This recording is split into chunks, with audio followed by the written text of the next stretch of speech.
નમસ્કાર. દિવસભરના તાજા સમાચારોમાં તમારું સ્વાગત છે.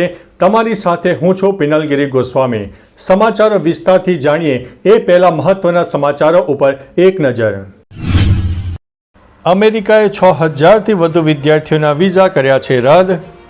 અમદાવાદમાં ચક્કાજામ, એરપોર્ટ જવાના રસ્તા બ્લોક કરી દેવામાં આવ્યા. જાફરાબાદમાં વીજળી પડવાના અનોખો દ્રશ્ય સામે આવ્યા છે. ગઢડામાં 2 કલાકમાં 4 ઇંચ જેટલો વરસાદ ખાબકી ગયો. જટાશંકર જતાં પહેલાં વાંચી લો, નહીં તો પસ્તાશો. શિક્ષણ સહાયક ભરતી ટાટ ઉમેદવારનું ગાંધીનગરમાં આંદોલન. 10 વર્ષે લૂંટનો આરોપી ઝડપાયો છે. વાત છે સુરતના વરાછાની.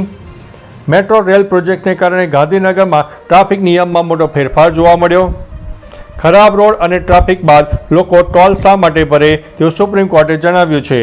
50થી વધુ માજી સૈનિકોને ડિટેન કરવામાં આવ્યા છે. ઉકાઈ ડેમ પરના સોલર પ્રોજેક્ટનો વિરોધ કરવામાં આવ્યો છે. હવે મિત્રો સમાચારો વિસ્તારથી. તાપીના સોનગઢ તાલુકાના ગોલણ ગામે ઉકાઈ ડેમમાં 1500 મેગાવોટ સોલર પ્રોજેક્ટ માટે ગયેલી સરકારી ટીમનો સ્થાનિક લોકોએ વિરોધ કર્યો છે. અંદાજિત 400 લોકો ટોળું બનાવીને હુમલો કર્યો હતો અને પીઆઈ અને પીએસઆઈ ઘાયલ થયા છે. ઉપરાંત આ તમામ પ્રક્રિયાને કાબૂમાં લેવા માટે પોલીસે લાઠીચાર્જ કરીને 12 ટીયર ગેસના સેલ પણ છોડ્યા હતા. પરિસ્થિતિ તંગ બનતા સર્વે કામગીરી તાત્કાલિક સ્થગિત કરવામાં આવી. પોલીસે ગંભીર બનાવ માટે કાયદેસરની કાર્યવાહી શરૂ કરી છે. મિત્રો, અન્ય મહત્વના સમાચારની વાત કરીએ તો 50થી વધુ માજી સૈનિકો ડિટેન કરાયા છે. ગાંધીનગરમાં પૂર્વ સૈનિકોના ઓપરેશન અનામત આંદોલનનો ગઈકાલે 23મો દિવસ હતો. યોજાનારી મહારેલી માટે પોલીસ પરમિશન ન આપતા સવારે 50થી વધુ પૂર્વ સૈનિકોને ડિટેન કરવામાં આવ્યા છે. આ અટકાયતોને લઈને બપોરે 1000થી વધુ માજી સૈનિકો અમદાવાદ પહોંચીને એરપોર્ટ સર્કલ અને ઇન્દિરા બ્રિજ માર્ગ રોકી દીધો. પોલીસે પરિસ્થિતિ કાબૂમાં લેવા માટે ભારે બંદોબસ્ત ગોઠવ્યો. પૂર્વ સૈનિકો અટકાયત કરાયેલા સાથીઓની તાત્કાલિક મુક્તિની માંગ કરી છે. મિત્રો, અન્ય મહત્વના સમાચારની વાત કરીએ તો ખરાબ રોડ અને ટ્રાફિક બાદ લોકો ટોલ શા માટે ભરે તેવું સુપ્રીમ કોર્ટે જણાવ્યું છે.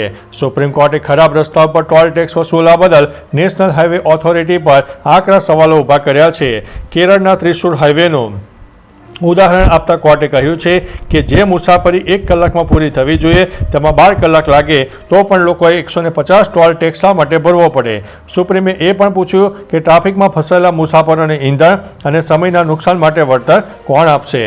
મિત્રો, અન્ય મહત્વના સમાચારની વાત કરીએ તો મેટ્રો રેલ પ્રોજેક્ટને કારણે ગાંધીનગરમાં ટ્રાફિક નિયમમાં ફેરફાર જોવા મળ્યો. ગુજરાત મેટ્રો રેલ પ્રોજેક્ટને કારણે ગાંધીનગરમાં ટ્રાફિક નિયમમાં ફેરફાર કરાયો.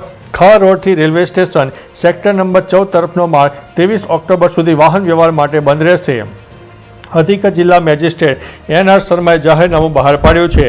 વાહન ચાલકો માટે વૈકલ્પિક માર્ગ શરૂ કરાયો છે, જેમાં મહાત્મા મંદિર એટીએમ 4 રસ્તાથી દાંડી કૂટી થઈને સ્ટેશન તરફ જવું પડશે.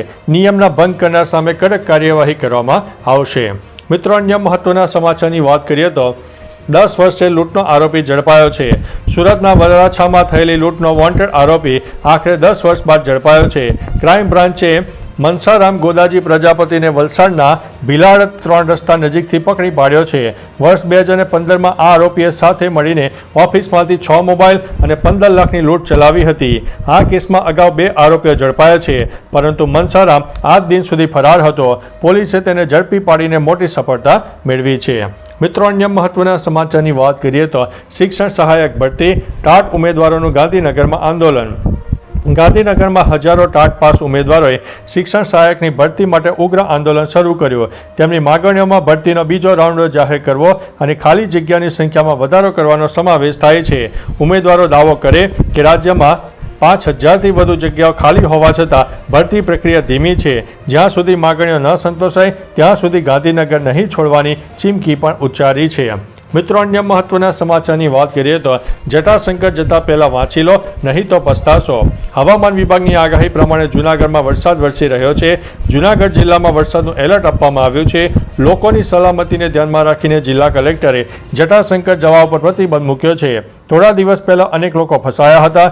જિલ્લા કલેક્ટર દ્વારા વિલિંગડન ડેમ, દામોદર કુંડ ખાતે પણ લોકોને બિનજરૂરી ન જવા માટે અપીલ કરવામાં આવી છે.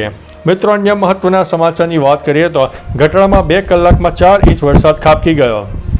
રાજ્યમાં ઘણા જિલ્લામાં મોડી રાતથી ભારે વરસાદ પડ્યો, ત્યારે ગઢડાના ગીર ગઢડા તાલુકામાં 2 કલાકમાં 4 ઇંચ વરસાદ પડ્યો, જે કારણે વિવિધ વિસ્તારોમાં જળબંબાકારની પરિસ્થિતિ જોવા મળી. સાથે ઉનામાં 3 ઇંચ વરસાદ નોંધાયો. ઉલ્લેખનીય છે કે હવામાન વિભાગ દ્વારા સૌરાષ્ટ્રમાં આગામી 2 દિવસ માટે ભારેથી અતિભારે વરસાદ થશે તેવી આગાહી વ્યક્ત કરવામાં આવી છે, જે કારણે રેડ એલર્ટ પણ આપી દેવામાં આવ્યું છે. મિત્રો, અન્ય મહત્વના સમાચારની વાત કરીએ તો જાફરાબાદમાં વીજળી પડવાના દ્રશ્યો સામે આવ્યા છે. અમરેલી જિલ્લાના જાફરાબાદ ખાતે વીજળી પડવાના દ્રશ્યો સામે આવ્યા. ખોડિયારનગર કોલીવાડ વિસ્તારમાં વીજળી પડતા 2 મકાનોને ભારે નુકસાન થયું. મકાનોની દિવાલોમાં તિરાડો પડી જતા સ્થાનિકોમાં દહેશત ફેલાઈ. સાથે જ ઘરમાં રહેલા ઇલેક્ટ્રિક ઉપકરણો પણ બગડી ગયા. હવામાનમાં અચાનક આવેલા આ પરિવર્તનથી લોકો ચિંતાતુર બન્યા છે. સદનસીબે આ બનાવમાં કોઈ જાનહાનિ થઈ નથી. મિત્રો, અન્ય મહત્વના સમાચારની વાત કરીએ તો અમદાવાદમાં ચક્કાજામ, એરપોર્ટ જવાના રસ્તા બ્લોક. પૂર્વ આર્મી જવાનોએ તેમની માગણીઓને લઈને ગઈકાલે અમદાવાદમાં ચક્કાજામ કર્યો.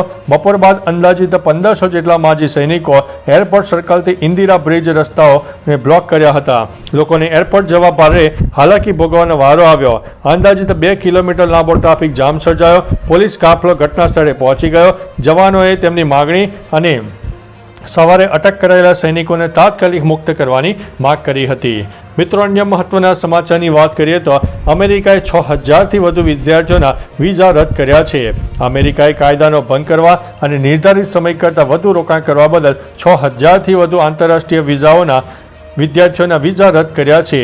યુએસ વિદેશ મંત્રાલયના જણાવ્યા અનુસાર આમાંના મોટાભાગના કેસ દારૂ પીને ગાડી ચલાવી, ચોરી અને આતંકવાદને સમર્થન જેવી પ્રવૃત્તિઓ સાથે સંકળાયેલા હતા. આ કાર્યવાહી ટ્રમ્પ પ્રશાસનની કડક ઇમિગ્રેશન નીતિનો એક ભાગ છે. તો ચાલો મિત્રો, ફરીથી દેશ અને દુનિયાના સુપરફાસ્ટ સમાચાર લઈને મળતા રહીશો. ત્યાં સુધી અમને રજા આપશો. નમસ્તે.